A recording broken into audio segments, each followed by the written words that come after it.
Amazon One Medical presents Painful Thoughts. I've been on hold to make a doctor's appointment for 23 minutes now. The automated voice has told me 47 times that my call is very important to them. I'm starting to think that they don't think my call is important at all. With Amazon One Medical 24/7 virtual care, you'll get help fast without having to remain on the line to make an appointment. Amazon One Medical. Healthcare just got less painful. Your body is brilliant. Nature's Bounty has a bounty of solutions to help you thrive, supporting your systems from your head to your heels.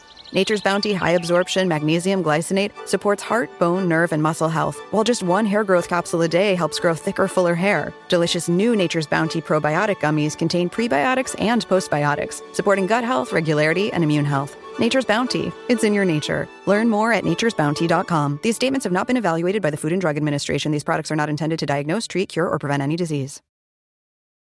Saturday on Lifetime. You've been fired from your job, and God knows where you were last night. You guys and your God. When all is lost. Don't run just for the sake of running, because you may just be running for the rest of your life.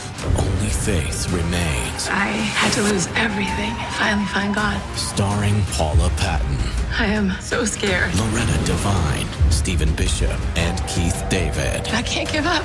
Don't miss Finding Faith. Premieres Saturday at 8 on Lifetime. Need to restock inventory, cover seasonal dips, or manage payroll? OnDeck's small business line of credit provides immediate access to funds, up to $100,000, exactly when your business needs it. With flexible draws, transparent pricing, and full control over repayment, you can tackle unexpected expenses without missing a beat. Apply today at OnDeck.com, and funds could be available as soon as tomorrow. Depending on certain loan attributes, your business loan may be issued by OnDeck or Celtic Bank. OnDeck does not lend in North Dakota. All loans and amounts subject to lender approval. Ever notice how ads always pop up at the worst moments? When the killer's identity is about to be revealed. During that perfect meditation flow. On Amazon Music, we believe in keeping you in the moment. That's why we've got millions of ad-free podcast episodes, so you can stay completely immersed in every story, every reveal, every breath. Download the Amazon Music app and start listening to your favorite podcasts ad-free, included with Prime. Welcome to our paranormal afterlife.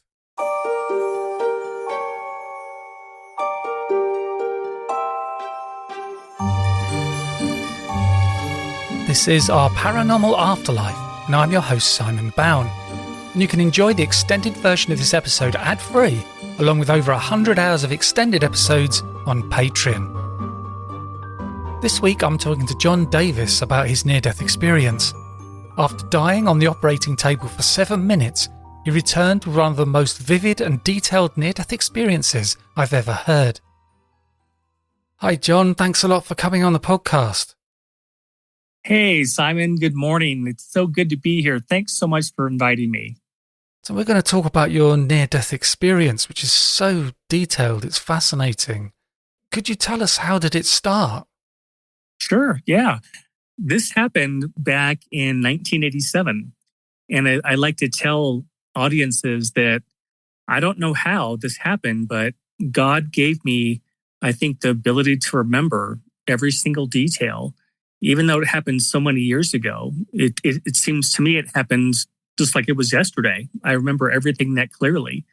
And what happened was my dad was in sales. That was his career. And one year he won a sales contest. And part of what he won were these 2 mopeds, or what we would call scooters nowadays. And we used to ride these all over the neighborhood. Well, one day I was out riding and I ran into a tree. I had an accident. And I slammed into a tree, and the way that I landed, I tore the tendons off my right hand. And I had to go in for surgery. Well, I was only 21, and I had never ever spent any time in a hospital. And I certainly had never had any surgery. So I didn't know what to expect. So my mom and she drives me down to the clinic, and we go into the operating room, and when they start to give me the anesthesia, it was explained to me that I had a horrible reaction to the anesthesia, and it stopped my heart. And I had died for 7 minutes. And that's when this whole story unfolded. And I didn't even know during this whole time that my guide, Alan, was showing me these different places. I didn't even know that I had died. I had no clue until I got back to the operating room. I think if I had known that I had passed, I would have had so many more questions. And that's how my whole story unfolded. So did you have the tunnel of light, or did you float above your body watching what's happening? No. You know what's interesting about that is that normally is kind of like the kernel of what a near-death experience is.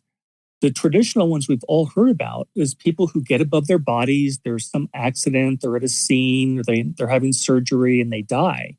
Then they float above their bodies. They're looking down at themselves. Then they become aware of this tunnel.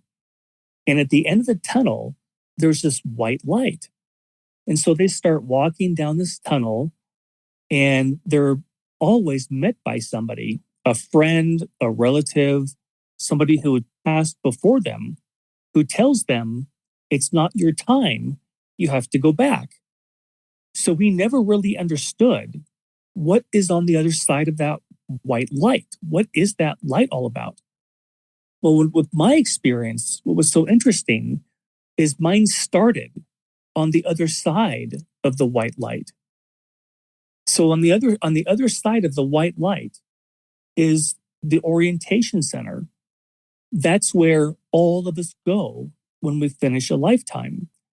And that's how my whole story starts. The very minute that I had died, it was like a second later, I opened up my eyes and I was standing in the most beautiful, gorgeous white marble building I have ever seen.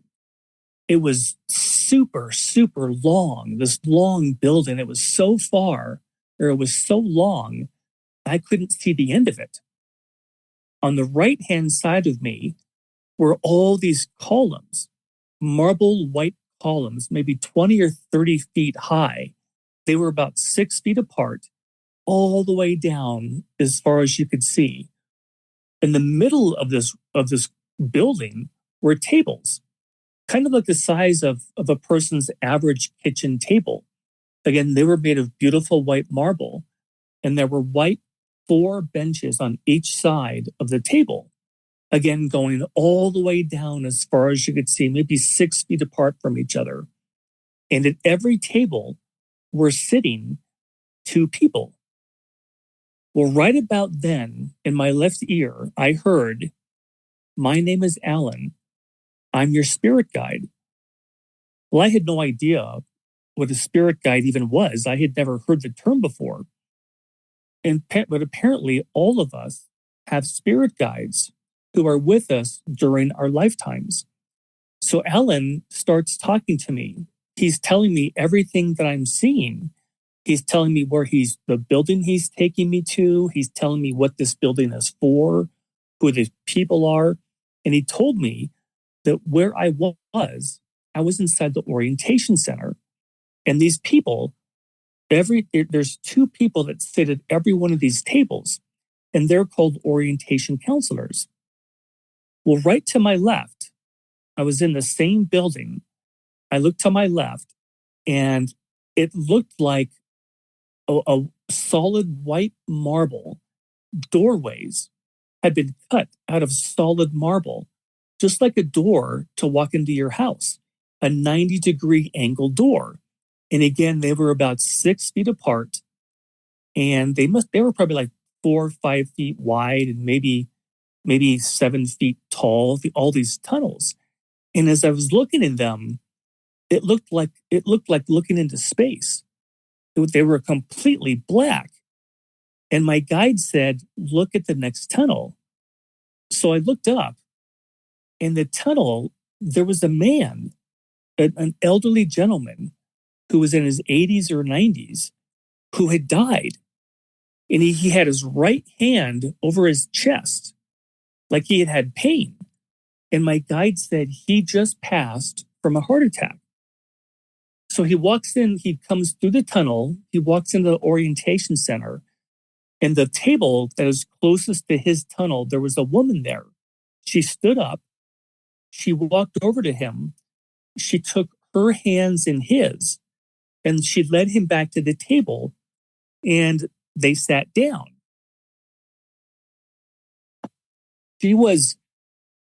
She started talking to him, but I was too far away to hear what she was saying. But my guide said, the orientation counselors are there to help people remember where they're from. Because most of us, when we come into a lifetime, we don't really remember the other side. And I think that was set up by God, that we don't remember our other lifetimes. We don't remember where we're from because our job is to focus on just this lifetime. So a lot of times when people pass, they get confused. They're like, oh my gosh, where am I? I thought I was in a hospital. What's going on? What's this tunnel? And so the orientation counselors just basically tell them that you just finished your life. You did a fantastic job. Now you're back home again. And my guide said to watch this gentleman. So as I started watching him, the most amazing thing happened. He began to change from a man who was elderly. He changed into a young man in his early 30s. And I didn't think to ask why that is. I don't know why. But my guide said everybody over there is in their 30s. And I don't know if it's because Jesus died in his 30s. I don't know if that's just the age that God created all of us to be. I don't know. But that's the age that we all appear when we're back home again. And so this gentleman, after this orientation counselor had finished talking to him, it was almost like he remembered everything about where he was from. And that's what happens when we get back. We're like, oh my gosh, I remember now. I'm back home again. I just finished my life. It's so good to be back. So he stands up and he walks off to the right and he walks down these 3 marble steps between these columns. And he walks into what I call the gardens. I don't know if that's what the other side calls this, but that's what I called it. And it was the most beautiful gardens that you have ever seen. It was like the greenest grass, the most beautiful colored flowers and trees. It looked like something you've probably seen, Simon, in England, the most beautiful kind of manicured garden you could imagine. It was kind of like that. And what it was, there were all these people who were in this garden. They were waiting for him. Somehow, and I can't explain how this works, but everybody knows when someone's going to pass. And all of their relatives, their friends, their loved ones, people they've already known on the other side, and all the people who had passed in their lifetime, they're all waiting for us. And what they do, they have a reunion. And all these people were there. There must have been hundreds of people there greeting this gentleman. And everybody was applauding. They were hugging him and saying, congratulations, you've made it and you're back now. And my guide explained to me that the reason that the reunion is such a big deal is because Earth is such a hard planet. So when we finish a life here and we go back, everybody is so happy for us, and because so many of them have been rooting for us during our lifetime. And it's because that there are many, many souls who don't want to come to Earth because it is so hard here. They choose to go elsewhere. So anytime one of us comes here, it's like we have to be a warrior. We're like fighters. And so when we get back, it's a really big deal for everyone who's waiting for us. And you know what I still don't understand? When I was standing in that building, the tables that the counselors sat at, nobody had any computers on there. There were no pencils, there were no papers. So I don't understand how they know. But the counselor that stood up to greet this gentleman who'd come through, she knew who he was. And they know when people are going to pass. And that's just a God thing. I can't comprehend how that works, but everybody knows. And so when someone's going to pass, everybody tells the people that this person knew, hey, John Smith, he's going to be coming through this tunnel now. He finished his life. Let's make sure we're all there to greet him. And they're all there in the gardens. Well, what happened next was then my guide, he started taking me to these different places. And what he did is he took me to the outside of these buildings first, because they have all kinds of buildings over there. He took me to the buildings first, told me what it was, and then he took me to the inside.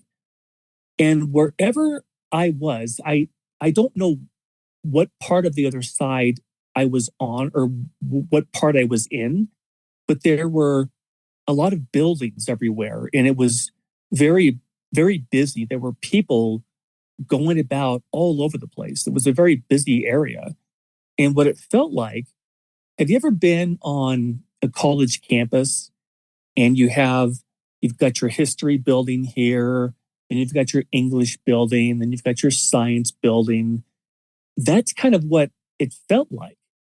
It felt like it was in a place where a whole bunch of learning goes on, and people are learning and going different places. And need to restock inventory, cover seasonal dips, or manage payroll? OnDeck's small business line of credit provides immediate access to funds up to $100,000 exactly when your business needs it. With flexible draws, transparent pricing, and full control over repayment, you can tackle unexpected expenses without missing a beat. Apply today at OnDeck.com, and funds could be available as soon as tomorrow. Depending on certain loan attributes, your business loan may be issued by OnDeck or Celtic Bank. OnDeck does not lend in North Dakota. All loans and amounts subject to lender approval.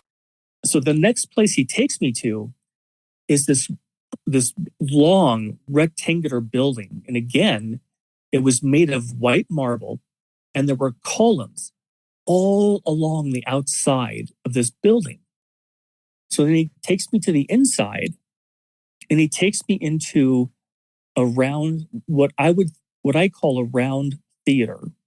Just like movie theaters we have here, but imagine if it was round, just a round room. And there were movie screens in this room, but they were all up at the top, all in a big circle. There must have been maybe 15 or 20 of these movie screens. And my guide said, this is the life review. And you've probably heard that term before, I'm sure. Oh, yeah. Yeah. Okay, good. So I'm looking at all these screens, and all of a sudden they turn on. It's like movies are being played on every screen, like what we would see when we go to a movie theater.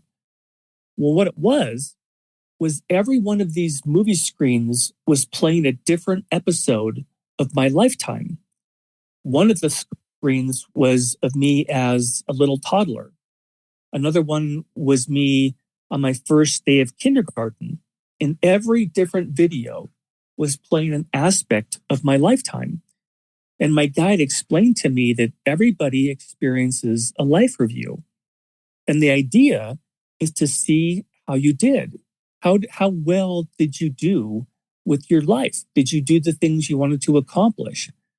And then the other thing that was so fascinating about this is that the life review, you can actually feel how your life affected others. And there was an incident that happened when I was in elementary school. There was a student named Troy, and we were all out at recess one day, and Troy had something wrong with his legs. He couldn't walk without crutches. I don't know if it was MS or Parkinson's. I don't know. It was something that affected his muscles, and he couldn't walk without crutches. So this one day he was out and he fell.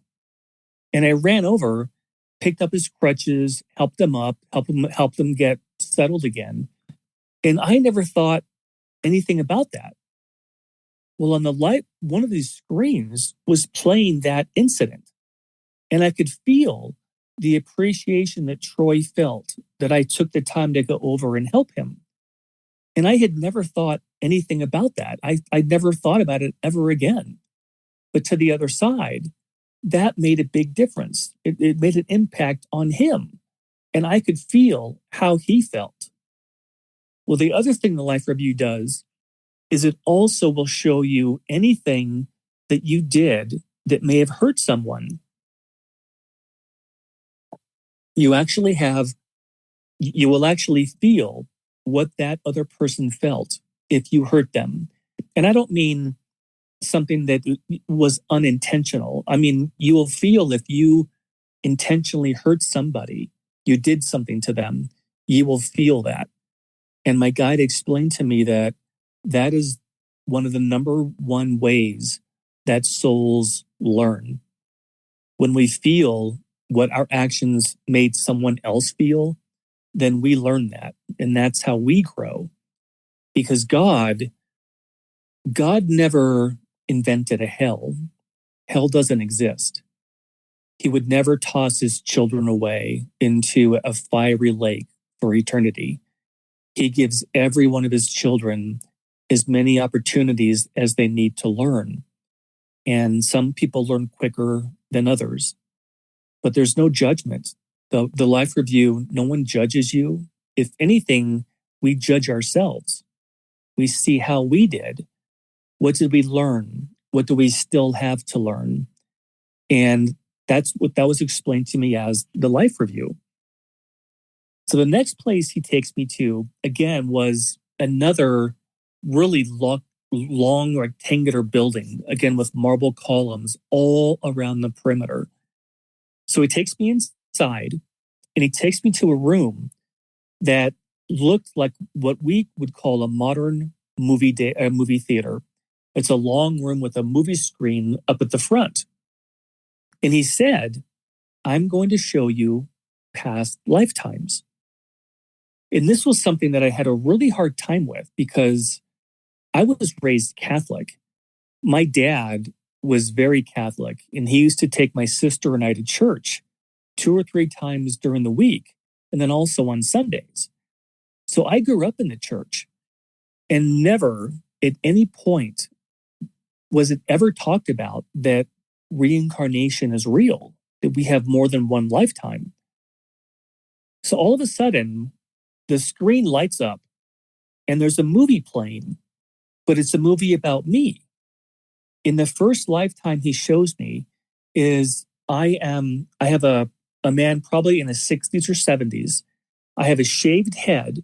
I'm wearing a red robe or a gown of some kind. And it's in a monastery. And there's all these little kids. And my job in that lifetime, I was a monk. And my job was to teach little kids about becoming monks. And I knew that that life had taken place somewhere in Southeast Asia.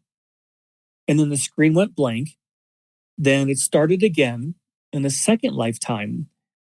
It was me as an elderly gentleman. I had a wooden wheelbarrow and I had all of these shoes packed on top of this wheelbarrow. And what my job was in that life is I fixed people's shoes.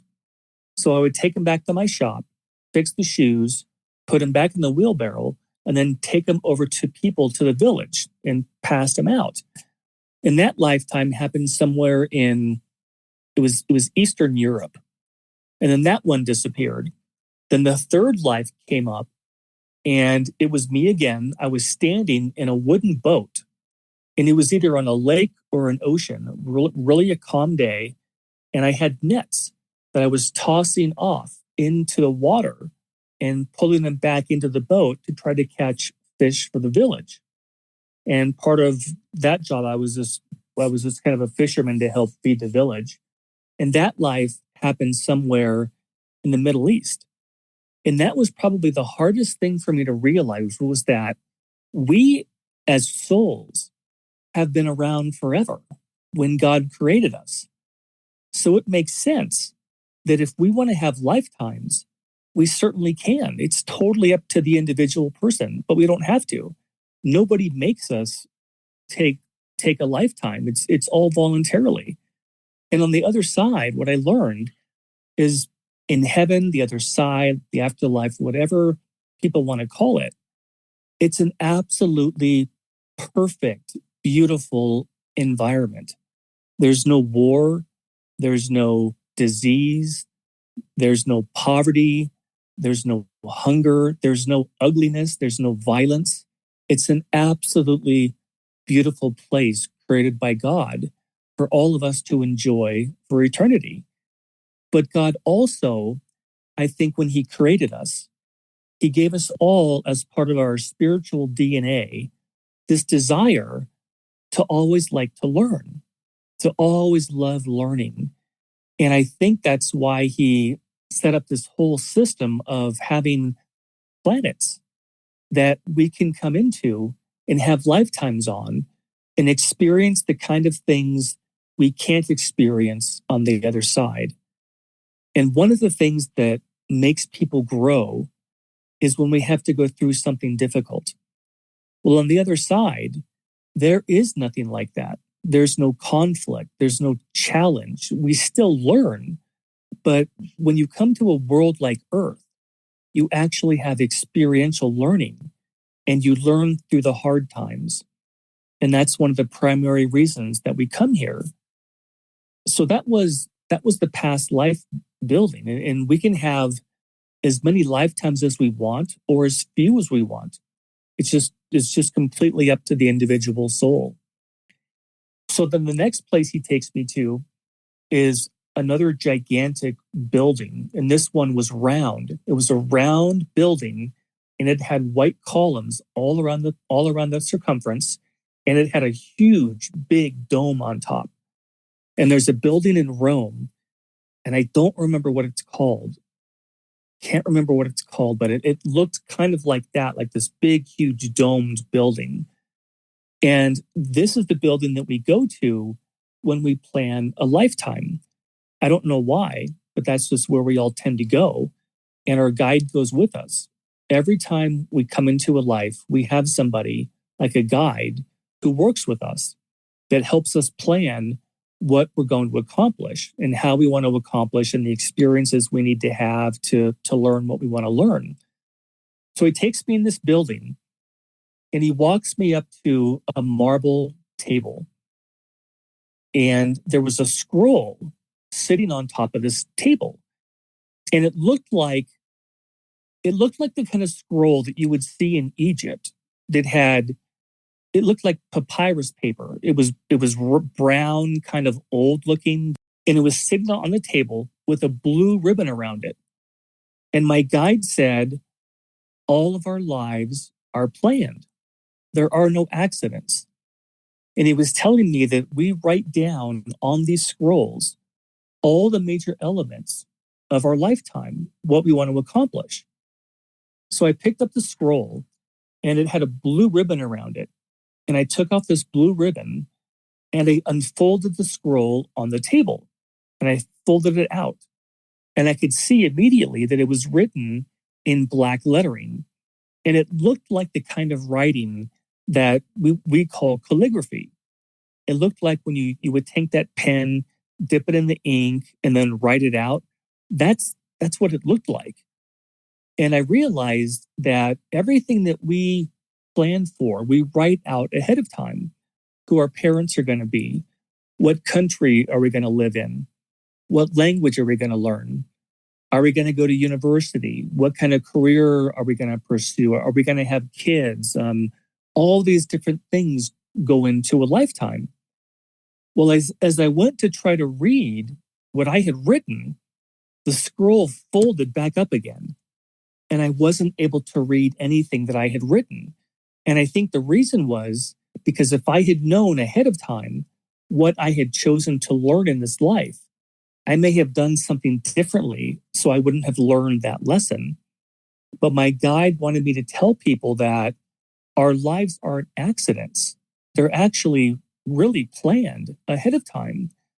And the best analogy that I have to explain it It felt like at the end of the year, how a lot of us will write out New Year's resolutions, the things we want to accomplish. Do we want to lose weight? Do we want to start exercising? Do we want to get a new job? All these things we write down. That's kind of what it's like when we plan a lifetime. So I looked over to my right, and there's this huge, sprawling wall. And the wall is full of scrolls. And I realized that this is where everybody's scroll is stored. Everybody who was having a lifetime back in 1987 had a scroll on this wall. And that's where my guide, Alan, took my scroll and put it on the table to show me that we actually have these scrolls and our lives are actually structured. We actually plan them.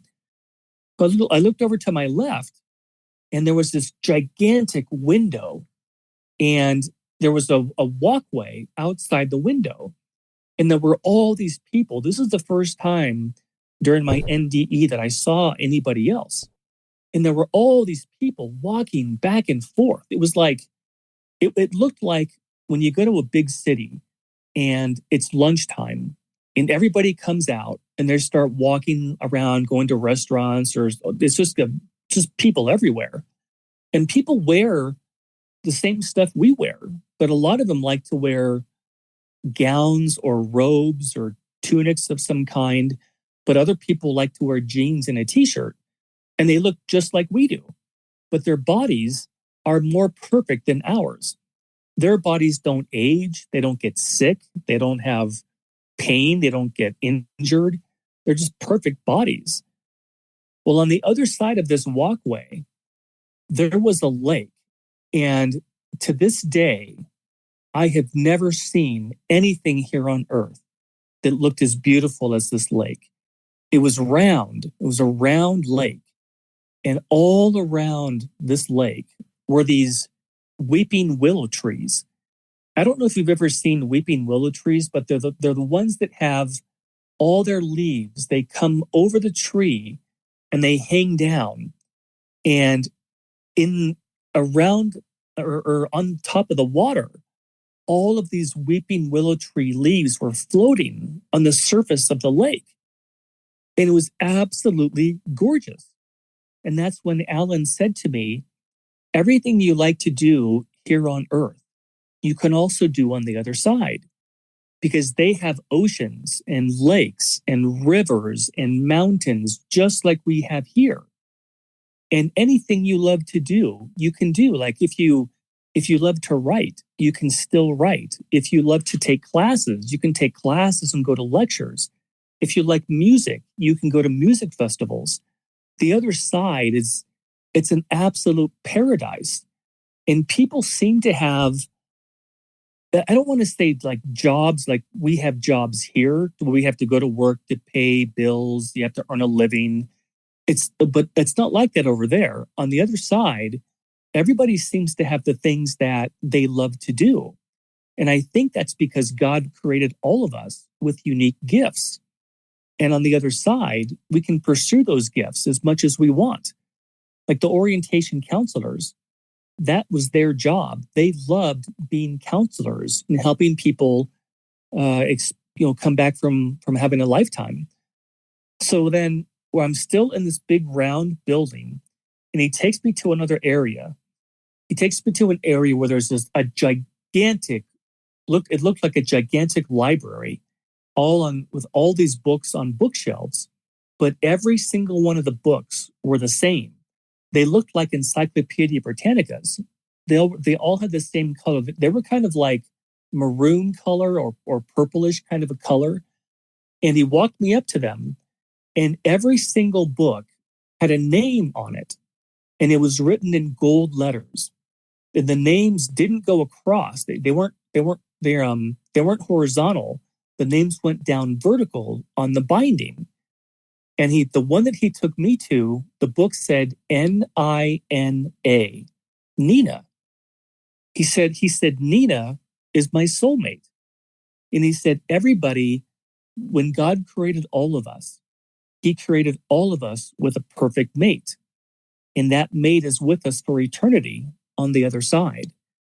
What I didn't know, and I wish I would have asked this, is I don't know if your soulmate comes with you into lifetimes. I don't know if they do. I think that there's no reason why they can't. I just don't think it happens very often, because when you come here, you learn so much by having different relationships with people. You learn so much about yourself, about life.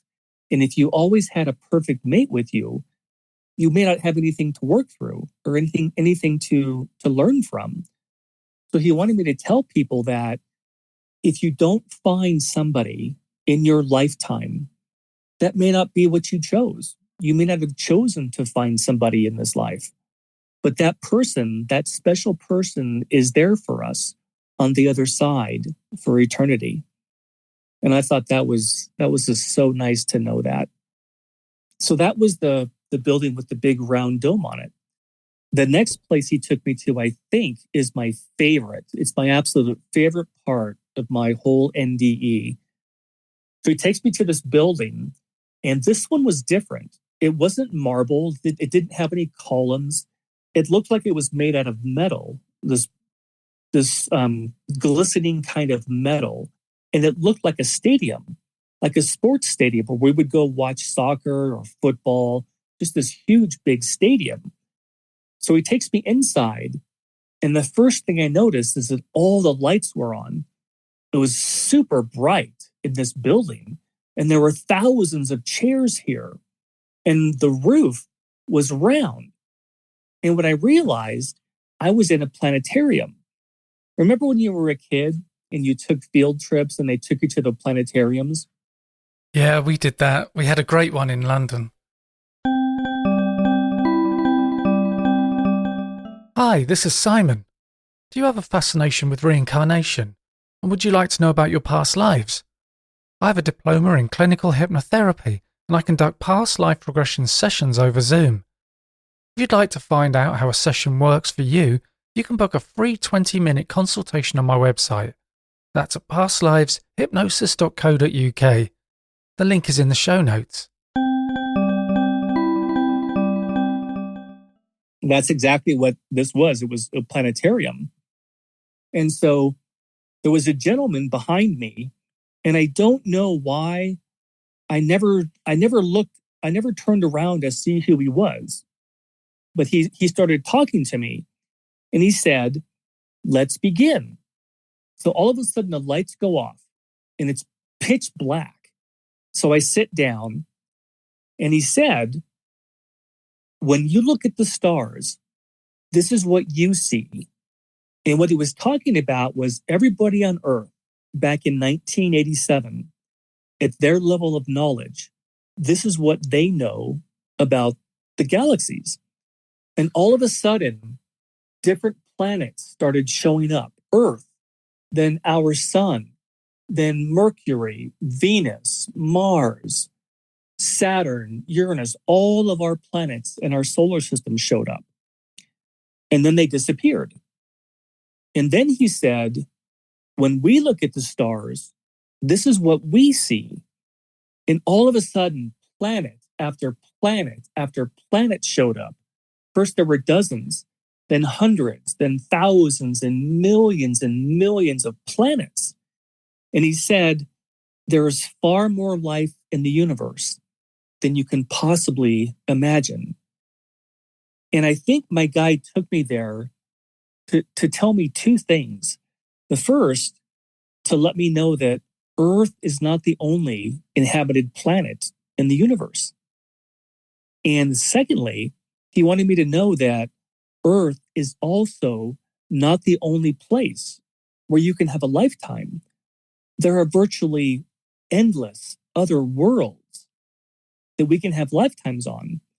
And I want to mention something for your audience, because I don't know if a lot of people know much about astronomy, but I always loved astronomy. Even when I was a kid, I used to come home from school and I would watch reruns of the original Star Trek with Captain Kirk.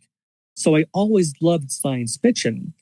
So I was doing research about the Milky Way galaxy. And now that we have the James Webb telescope, and the Hubble telescope, we know so much more than we used to know years ago.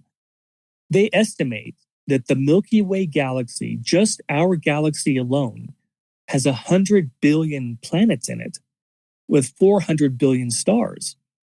And they estimate that there are 2 trillion galaxies in the universe. Well, if every galaxy has 1 billion planets and there are 2 trillion galaxies, the number of planets that are out there, it's absolutely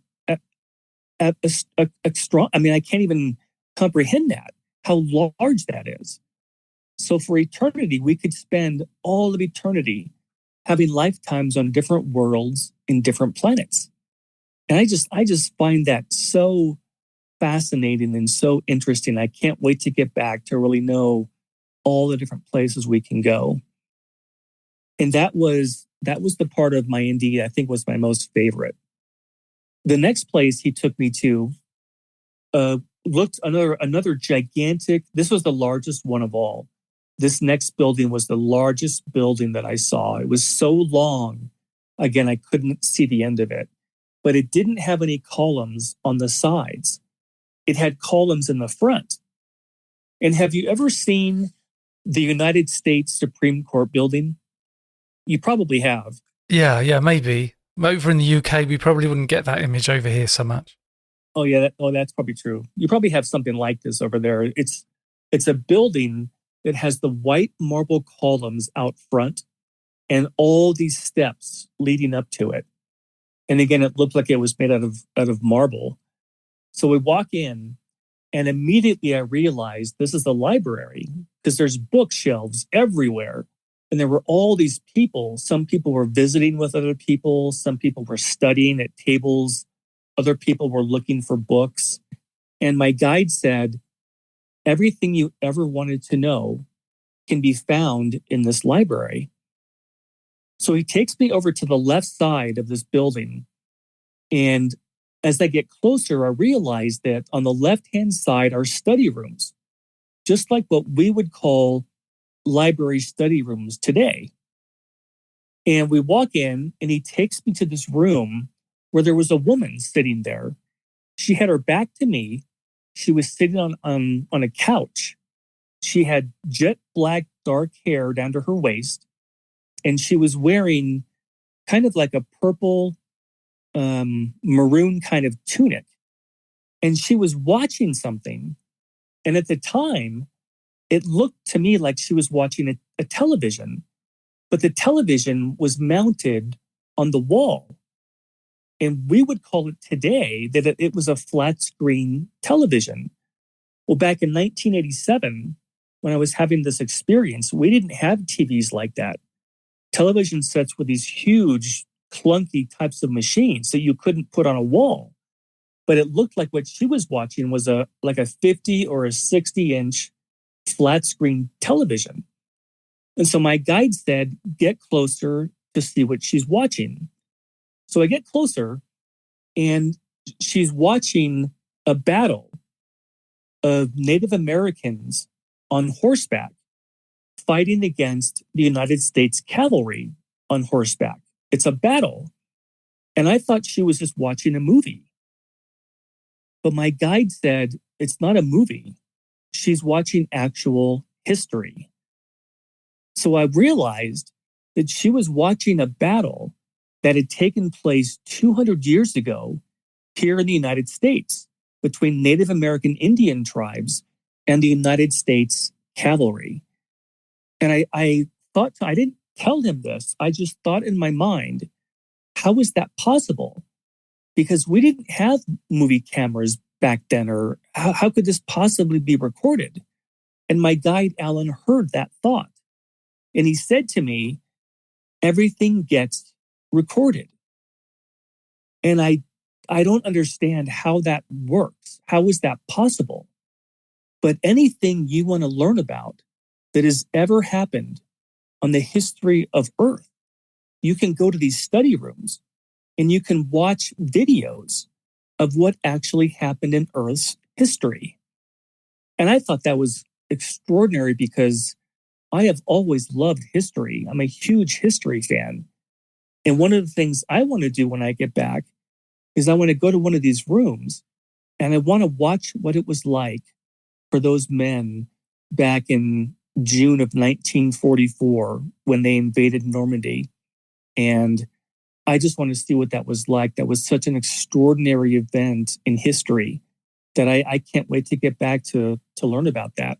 Cash flow crunch? OnDeck's small business line of credit gives your business immediate access to funds up to $100,000 right when you need it. Cover seasonal dips, manage payroll, restock inventory, or tackle unexpected expenses without missing a beat. With flexible draws, transparent pricing, and control over repayment, get funded quickly and confidently. Apply today at OnDeck.com. Funds could be available as soon as tomorrow. Depending on certain loan attributes, your business loan may be issued by OnDeck or Celtic Bank. OnDeck does not lend in North Dakota. All loans and amounts subject to lender approval. I suppose some people might want to go back and see Jesus, what happened there, or exactly the ancient Egypt. Yep, exactly. Battles or significant events in history. I mean, all kinds of things. And I would love to meet the people like Abraham Lincoln, that soul who was Abraham Lincoln, or Mother Teresa, or Winston Churchill, or Nelson Mandela. I would just love to meet all these people. So that was the big library. The next place he took me to was really extraordinary also. He took me to what looked like it was a castle, just like a castle that you have in France or Germany or England, made out of stone. Beautiful, large, gigantic castle. And so he takes me to the inside. And the inside, when you walk in, there was red carpeting all along the floor. And it made you feel like you were royalty. And on both walls, on either side of me, there were life-size paintings of people that had lived during that time in medieval Europe. So if you wanted to learn about King George, for example, you could go to this castle. You could look at the picture of him, the life-size picture, what he looked like, and also what he was wearing. And on top of the podium, there was a podium in front of every single one of these pictures. And on the podium was a book. And the book was about that person's lifetime. So any person that had a public life on earth, like a royal, the king, the queen, everybody else who had lived during that time in medieval Europe, has a book. And you can read through the book and learn everything about that person during their lifetime. Well, right about then, I looked over to my right, and you know how back with castles back then, they had those round kind of stairwells you could walk down? Yeah, kind of spiral staircases. Yes, exactly. That's exactly what it was. There was a woman who was walking down this spiral staircase, and she had kind of strawberry blonde hair to her shoulders, and she was wearing kind of a orange kind of peach-colored gown. And she walked up to me, and I thought this was really weird because I didn't know what was going on. She walked up to me and she stopped and she spoke to me. She said, "Is there anything I can help you find?" And Simon, I said the stupidest thing I could imagine. I said, "No, thanks. I'm just looking." I could have asked her anything. I could have said, "Who are you? Where am I? What's going on?" I thought I was supposed to be having surgery, but I didn't know what to say to her. And my guide explained to me that on the other side, her job that she loves to do, she loves history. And she is like what we would call a professor of the earth history during medieval Europe. So if you're on the other side and you never had a lifetime in medieval Europe, you could go to this place, see the buildings that they lived in. You could walk in, you could see their pictures on the wall, what they looked like. You could read about their whole life in these books. And then you could also talk to someone like this woman who was like a professor. You could ask her anything about this part of Earth's history. And I thought that was fascinating because on the other side, everybody loves to learn new things. We don't just sit around learning and studying all day. A lot of times people love to hang out with friends or family or go hiking. Just all the fun things we do here, we can still do over there. So here is now the last part of my NDE. So my guide, Alan, he takes me to a meadow. And it was the most beautiful meadow I have ever seen. Beautiful rolling hills, green grass, beautiful wildflowers. It was a perfect day. Sun was out. There was no wind. Just a perfect day. And all of a sudden, he left. And I thought I was standing in this meadow by myself. So I turned around. And as I turned around, there was a man standing in front of me. And he had a white robe on with a golden sash around his waist. And he had gold-colored sandals that laced up his calves. And I realized instantly that this was Jesus. This was the entity that we knew as Jesus on earth. And I tried to look at his face, and he was different than everybody else I saw. Everybody else looks like we do, but he was different. There was so much light that was coming out of his face that I couldn't see any of his features. It looked like lightning was just shooting out of him. So much light. And he spoke to me and he said, "You must tell them there is no death." And the second he said that, it was boom, I woke right back up in the hospital room. And the first thing I said to the people there, I said, "What just happened?" I thought they could tell me what I just experienced. And they said, "Well, we lost you." And I said, "What do you mean?" That you actually died. We lost you for 7 minutes. And I could not believe that because it felt to me like I was on the other side for an hour. All these things they showed me, the different buildings, the people, just everything. And I had no idea what had happened. So as my mom was driving me home, I told her what happened. And when we got home, she gave me a book by Raymond Moody. And you've probably heard of him. He was the first to write a book about the near-death experience. And it was written in 1975. And it was called Life After Life. Well, that day, I read the whole book in one day. And that's when I realized that, oh my gosh, I saw what we call heaven or the afterlife. And that was the first time that I realized, oh my gosh, I went and I saw what happens when we die. And it was just the most extraordinary experience I have ever had. And I think about it every single day. And I love the fact that it helps other people, that gives people hope. And it gives them comfort to know that life doesn't end when we pass. And all of our loved ones aren't gone. They're just in a different place. And when our time comes, we're all going to be reunited again. And that was my whole experience. The place that you went to almost sounded to me like an idyllic England, maybe, or it sounded like that you can have places like that in America and all over Europe where it's a wonderful kind of green meadows and places.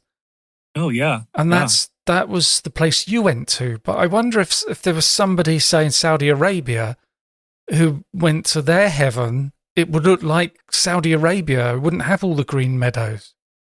Yeah, I think so. The other side, it felt like it was the size of a planet, just absolutely gigantic that God created for us. And I think anywhere that you want to go, anything that you want to see, you can see. It'll all be there. That place where the castle was, it wasn't just castles. every building that had ever been built on Earth is over there. So people can see what the buildings looked like. Cathedrals and just everything is over there.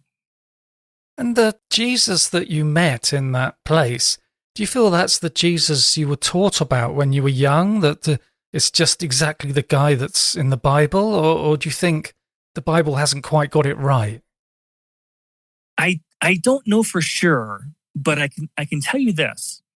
The Jesus that I met in that meadow, I think that is because he was different, because he had so much light coming from him. I think that is the part of God that interacts with us.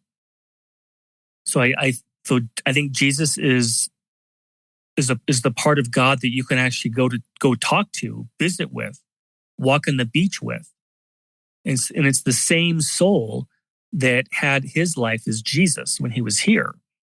But on the other side, he's more than just a regular soul. I think it's how God talks to us, how God interacts with us. I wanted to ask you about the soulmate. Could it be that it's not always, if they incarnate with you, they're not always a romantic partner, but they could be somebody very important in your life? Yeah. All I know is that he wanted me to tell people that we all have soulmates. We all have somebody who is created with us at creation, who is the person that we spend eternity with. And that's all he showed me. I don't know any more details. I wish I did. Because I wish I would be able to explain that they come into every lifetime with you, but I don't think that's true. I don't think they do. And one of the reasons for that is on the other side, when we go to plan a lifetime, to them, a lifetime is 3 or 4 months because there's no time for them. Whereas here on this plane, on this planet, we could live here 70, 80, or 90 years, but it feels like it's forever. But the other side doesn't have that same kind of time horizon. It's different. So many people don't plan to have a romantic relationship or get married in this life. They just have other things they want to accomplish. And then there are people who do want to have a lifelong partner, and maybe the soulmate does come with them at that point. It's just totally up to the individual. Well, it's been great talking to you. Do you have any plans to write a book? You know what, Simon? Actually, I am. I'm starting to write an outline. So yeah, I am working on that. And something that I think would help your audience is I just recently had a friend who designed a website for me, and she used some AI and was able to find pictures that looked like a lot of what are the things that I saw. So if your audience wants to go to my website, they're more than welcome to, and they can see some of these pictures.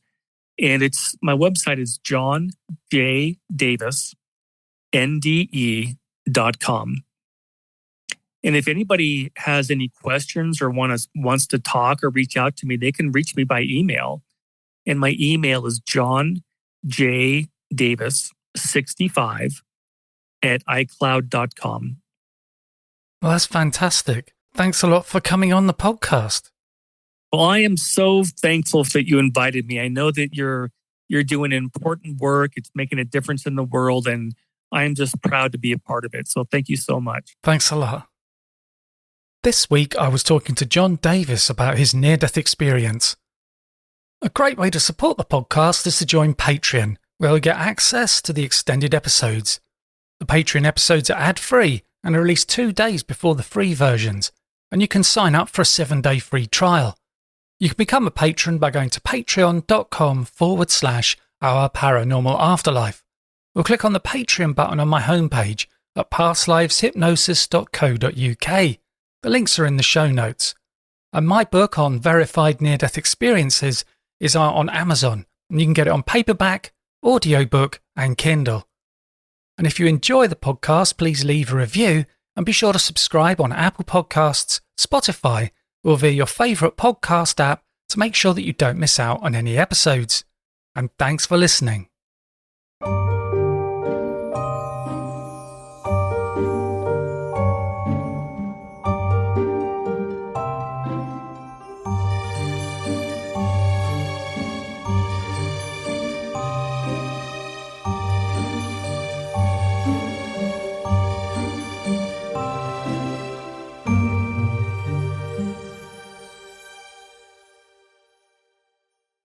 When it's this hot, you need a snack that's cool, fun, and delicious. Like My Mochi ice cream. My Mochi is little scoops of ice cream and flavors like strawberry, mango, and cookies and cream wrapped in soft dough. It's creamy on the inside and chewy on the outside, like a sweet ice cream dumpling. My Mochi is gluten-free and only 70 calories apiece. The perfect guilt-free snack. This summer, grab a purple box of My Mochi ice cream and feel joyfully chill with the coolest treat around.